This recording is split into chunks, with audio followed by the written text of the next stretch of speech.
Bienvenue dans cette nouvelle édition du Morning News. Au sommaire de l'actualité, les régions anglophones affectées par le conflit sécessionniste au Cameroun se vident.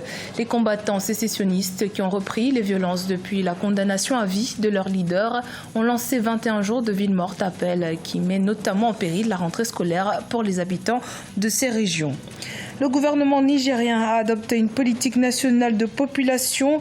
La PNP est destinée à maîtriser la croissance démographique du pays, qui est l'une des plus rapides au monde.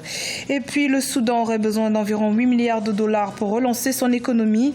Le ministre de l'économie, Abdallah Hamdok, a d'ores et déjà entamé des pourparlers avec le FMI et la Banque mondiale dans le but de restructurer la dette du Soudan. Vent de panique dans les régions anglophones du Cameroun. Depuis le 23 août 2019, le phénomène d'exode massif des populations anglophones vers d'autres régions prend de l'ampleur. Ils craignent le nouvel appel aux villes mortes lancé par les sécessionnistes pour boycotter la rentrée scolaire.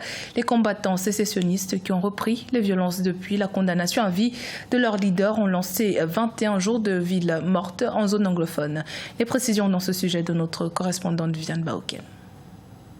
Silence de cimetières dans les villes du nord-ouest et du sud-ouest Cameroun depuis ce lundi 26 août 2019. Dans un communiqué publié en ligne, les séparatistes anglophones ont lancé 3 semaines de ville morte dans cette partie du pays. L'objectif est d'empêcher la rentrée scolaire prévue le 2 septembre 2019. Une réponse au gouvernement et à certains acteurs de la société civile engagés dans une opération baptisée Back to School Campaign. Parce que en voulant forcer les enfants à reprendre l'école dans les conditions, je peux parler des conditions de suicide. On met les enfants en danger entre l'armée et les rebelles. La solution, c'est de dialoguer, de libérer tous les prisonniers politiques. L'opération Ville morte, qui est entrée en vigueur ce 26 août 2019, devra se poursuivre jusqu'au 16 septembre 2019, un record depuis le début de cette crise anglophone. Ces mesures restrictives sont considérées chez les séparatistes comme une riposte à la condamnation à vie du leader de la sécession, Ayuk Tagbe. Les enfants de la République doivent aller à l'école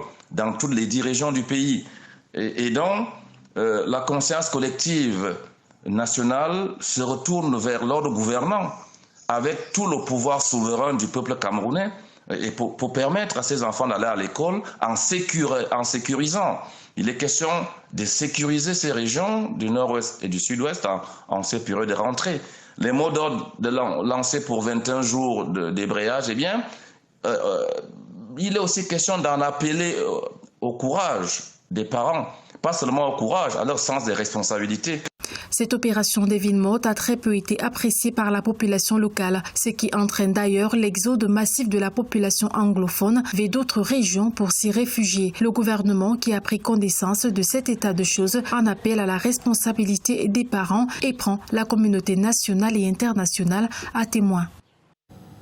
En Côte d'Ivoire, le Front populaire ivoirien, parti d'opposition, a annoncé lundi 26 août son refus de siéger au sein de la nouvelle commission électorale. Selon les responsables du FPI, l'organe en charge de l'organisation de l'élection présidentielle de 2020 n'offre pas de garantie d'impartialité. Les précisions de Marcel Farba-Maroun. À l'approche d'un rendez-vous électoral crucial pour la Côte d'Ivoire, le Front populaire ivoirien, FPI, a annoncé qu'il ne siégera pas à la CEI, Commission électorale indépendante, l'organe chargé d'organiser le scrutin présidentiel.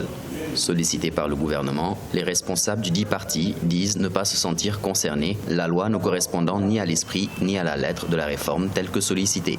Nous avons convenu de mettre en place une CEI consensuelle à l'issue d'un processus de négociation. Cela signifie que le texte qui devait faire l'objet d'un vote du Parlement devait être un texte consensuel. À notre grande surprise, le gouvernement a adopté en Conseil des ministres un texte de sa convenance et le fait voter à l'Assemblée nationale. En 2016, la Cour africaine des droits de l'homme avait rendu un arrêt demandant au gouvernement ivoirien de changer la composition de la CEI. La loi adoptée le 30 juillet 2019 stipule que la CEI doit comprendre 15 membres, dont un représentant du président de la République, un du ministre de l'Intérieur, 6 de la société civile, 6 des partis politiques du pouvoir et de l'opposition et un représentant du Conseil supérieur de la magistrature. Ce texte, voté par l'Assemblée, ne règle pas tous les problèmes qui sont au centre de la polémique sur la CEI. Nous avons souhaité que ces attributions soient enrichies de manière à ce que son indépendance soit consolidée. En rappel, la faction du FPI, dirigée par Pascal Affi-N'Guessan, est opposée au camp composé des membres restés fidèles à l'ancien président Laurent Gbagbo. Elle est actuellement la seule reconnue par les autorités pour représenter le FPI à la CEI. Au Niger, le gouvernement a adopté une politique nationale de population afin de maîtriser sa croissance démographique. Politique qui vise, selon l'État, à promouvoir la parenté responsable au sein de la population. Le pays détient en effet un des taux de natalité les plus élevés au monde, soit 6,1 enfants par femme. Philomentine. Le gouvernement nigérien a adopté une politique nationale de population dont l'objectif est la maîtrise de sa croissance démographique. La démographie du pays est notamment caractérisée par l'un des taux de natalité les plus élevés au monde. Ceci s'expliquerait par une jeunesse de la population, un faible niveau d'éducation et une société où 79% de la population sont des ruraux ainsi que des femmes au foyer. La démographie est un frein au développement. À ce niveau, il y a des facteurs traditionnels. Le Niger est une société musulmane avec un fort taux de polygame. Et d'autres facteurs, c'est le chômage. Le gouvernement peut s'efforcer de mettre l'accent sur l'éducation au planning familial. Avec une population de 22 millions d'habitants et une moyenne de 6,1 enfants par femme, cette situation compromet le développement économique et social du pays qui fait face à une demande incessante en matière d'éducation et de santé. Il faut de la volonté politique, il faut une éducation des familles. C'est vrai que la notion de parenté responsable, elle est importante, mais le Nigérien traditionnel vous dira que le parent nigérien est par essence un parent responsable. Donc sur ce plan aussi, nos traditions montrent que le gouvernement rame à contre-courant des réalités du pays. La population du Niger devrait atteindre 79 millions d'habitants en 2050. L'offre de services est très loin de suivre la cadence des besoins de la population, freinée par le désaccord des islamistes radicaux. Le Soudan à la recherche de 8 milliards de dollars pour relancer son économie dévastée par plusieurs mois de crise politique. Les autorités du pays plaident également pour la levée des sanctions américaines afin de faciliter ces échanges avec des partenaires financiers internationaux. Nathalie Mo et Marcel Farba-Maroun. Plus de 8 milliards de dollars, c'est le besoin en financement du Soudan pour relancer son économie. D'après le nouveau Premier ministre, Abdallah Hamdok, ce montant permettra au pays de couvrir sa facture d'importation au cours des 2 prochaines années. Près de 2 milliards de dollars en devises étrangères devront être mobilisés afin de ralentir la dépréciation de la livre soudanaise et la stabiliser. Pour l'instant, le gouvernement soudanais n'a pas encore éclairci sa vision de la politique économique, dans la mesure où par le passé, c'était un pouvoir bureaucratique centralisé autour de Ahmad Bachir, avec des relations de clientèle, la corruption, etc. Donc, il y a tout un élément que le gouvernement soudanais doit satisfaire. Mais avant d'obtenir cette somme, les nouvelles autorités soudanaises devront régler la question des sources de financement. À ce propos, des pourparlers ont été entamés avec le Fonds monétaire international et la Banque mondiale, avec pour objectif de restructurer la dette qui empêche au Soudan de bénéficier de nouveaux prêts de la part des institutions de Bretton Woods. Le Soudan est en cessation de paiement. L'accord du Fonds monétaire international et de la Banque mondiale, c'est une conditionnalité pour que d'autres bailleurs de fonds puissent mettre la main dans la poche. Mais on connaît les conditionnalités de la Banque mondiale et du FMI. Le Soudan, qui se trouve dans la liste noire américaine des pays soutenant le terrorisme, devra également négocier un plan de sortie. En effet, depuis les années 1990, le pays est isolé de la majeure partie du système financier international. Le Mozambique renoue avec le cinéma grâce à des productions authentiques et contemporaines.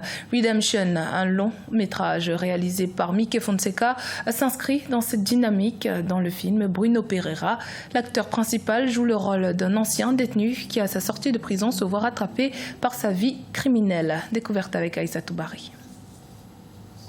De l'action, de l'imagination, une histoire poignante, Rédemption, le titre du film, est la dernière production cinématographique du Mozambique. Ce film raconte l'histoire d'un jeune, ancien condamné Bruno Pereira qui doit lutter pour subvenir aux besoins de sa femme et de son bébé de 4 mois, apprend que sa mère est morte en lui laissant une dette de $30 000.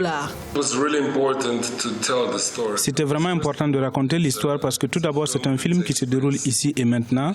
Il s'agit de problèmes réels, des problèmes du quotidien. La plupart des films qui ont été tournés ici au Mozambique sont toujours des films qui se rapportent à des thématiques du passé.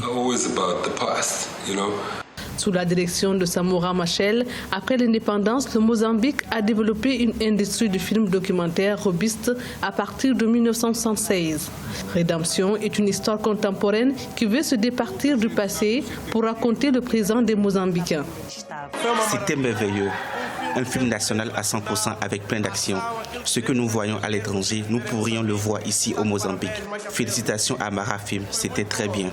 Il a fallu 10 ans à la société de production locale Mahala Film pour rassembler les ressources nécessaires à la réalisation du film pour un coût global estimé à $350 000. Le film est actuellement projeté dans les 3 cinémas du Mozambique et jusque-là, les critiques sont très favorables. Rédemption sera projeté en Allemagne au Festival de films africains. C'était le journal de la rédaction. Merci de votre fidélité. Dans un instant, une nouvelle édition de l'actualité sur Africa 24.